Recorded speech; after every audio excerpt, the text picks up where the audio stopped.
هلا حبايبي، رجعت وياكم وفيديو جديد. اليوم راح نسوي القيمة. هاي طريقتي بالقيمة، وهاي شكلها بعد ما هرستها هي واللحم. اول خطوة راح اخذ الحمص المجروش، اخذ منه 3 كوب حمص مجروش ونص كيلو لحم، اغسلهن واخليهن على نار متوسطة.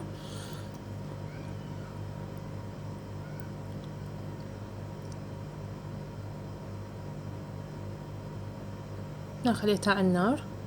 راح ابدي حمست البصل، اخذت راس بصل كبير، واخذت 2 نومي بصرة وورق غار. خليت اللحم على النار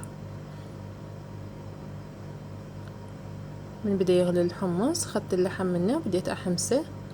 راح اضيف عليه البصل والنومي بصرة ورق الغار وحبات هيل، اقلبه. بعدين احضر البهارات هي ثوم مطحون، بصل مطحون، وبهارات مال القيمة. بهارات القيمة خليت خاشوقتين مال الاكل، راح افرغهن فوقه واخبطه زين. هنا احمسه واخلي له شوية زيت لان اللحم مو دهين، واتركه الى ان الحمص واللحم يستوي زين. هنا بعد ما استوى الحمص وبهاي الصورة صار، بحيث الحمصاية من يعني تنهرس بديه، خلي الملح. وبهذا الجهاز راح ابدي اهرس الحمص واللحم.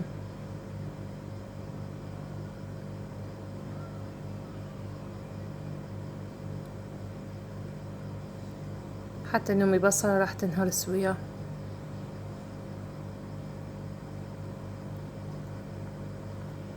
بعدين اضيف المعجون. تقريبا طويت 3 ساعات يلا استوت، لان النار متوسطة. بعدين خليتها على نار هادئة.